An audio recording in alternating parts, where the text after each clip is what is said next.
Jin was a horror novel author. That day, she invited Jack, her new close friend, to drink milk tea to listen to him tell weird stories.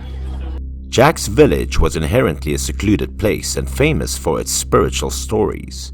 Jack very happily began to tell his story because he had a big cup of milk tea. Let's talk about Jack's village first. It was a small remote village located in the northeast.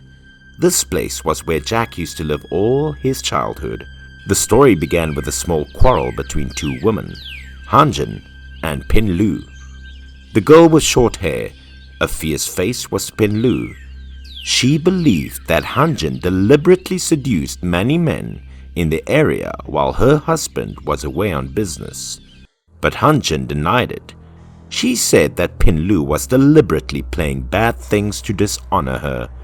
The more she argued, the more furious Pin Lu began to use offensive words against Hanjin.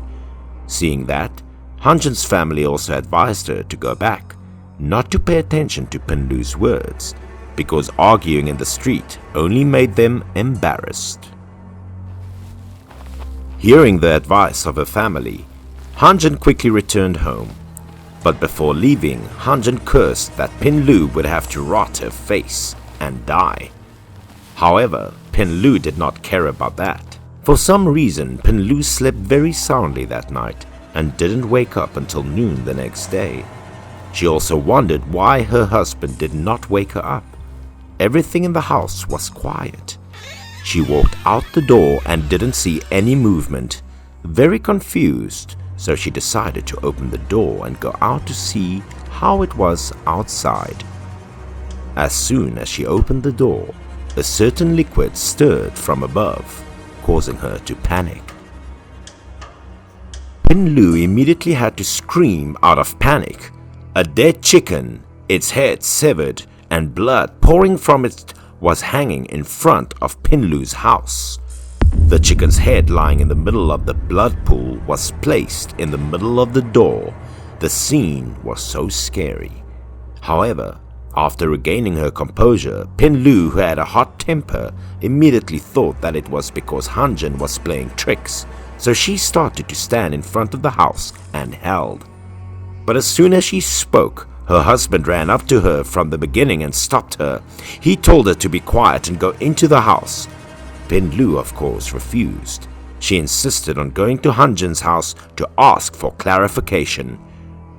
At this time, seeing that his wife could not be stopped, the husband informed her with bad news. Last night, Hanjin had taken poison to commit suicide because her husband's family suspected her because of Pin Lu's words. They thought if Hanjin didn't do anything wrong, why would others say that? The husband also said that after Hanjin's death, her family thought that Pin Lu made up the story, so she was humiliated and killed herself, like that. This caused trouble for Pin Lu's family. Her husband wanted Pin Lu to stay at home for a while and didn't let them see, or something would happen. The matter was so serious, but Pin Lu still had a bad mouth and doubted Hanjin's death.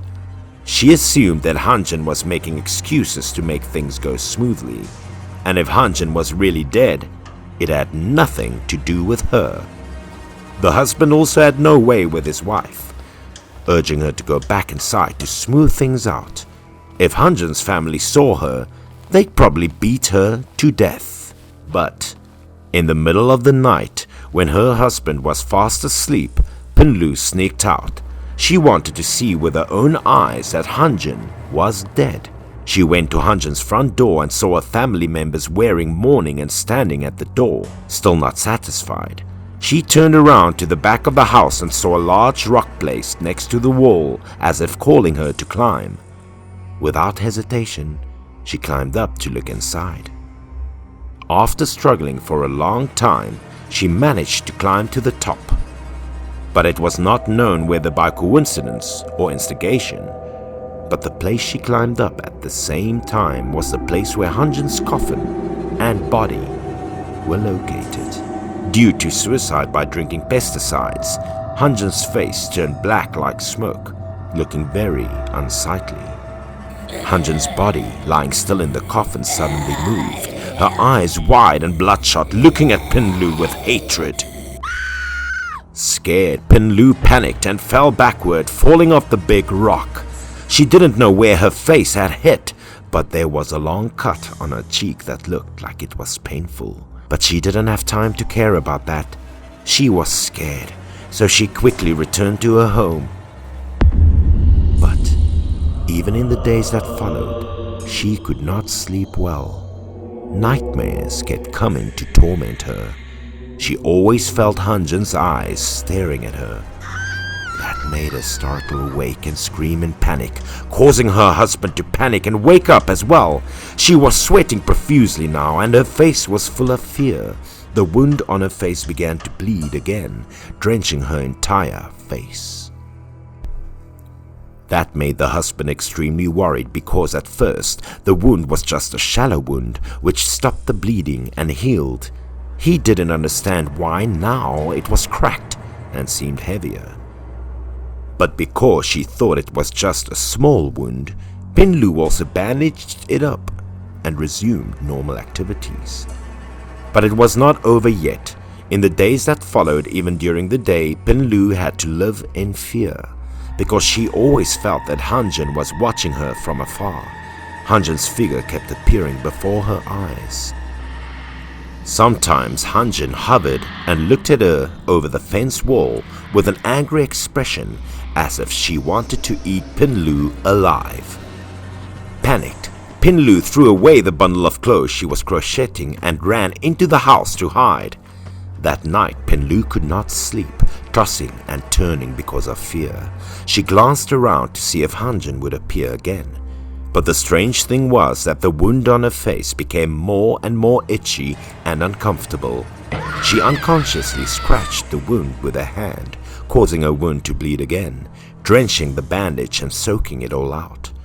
The husband heard his wife's cry and woke up, asking Pinlu what had happened.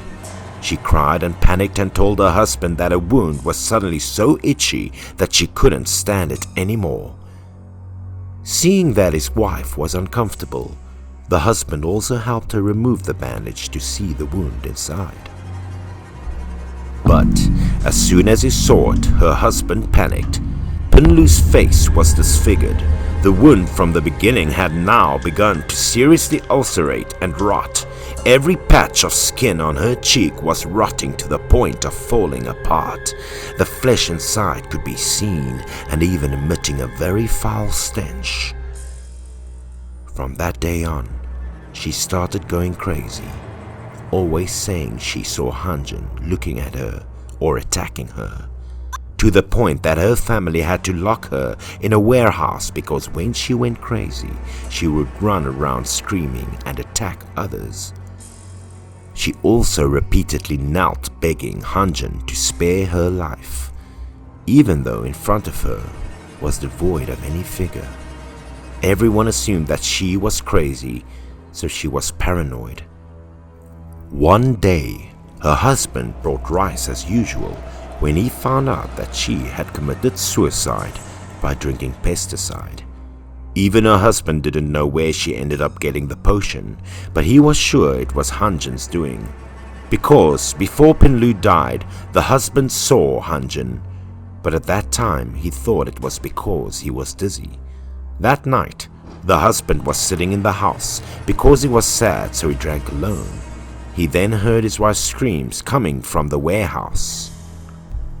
Looking in that direction, only a few meters away from the room, he caught a glimpse of a woman's silhouette hovering outside the warehouse window. Wanting to see better, he stood up and opened the window when the figure was gone. At that time, he thought it was because he was looking at it wrong. Jack drank milk tea while telling the story excitedly. Jin also felt that the story was scary. It was right not to offend anyone, or there would be unexpected consequences.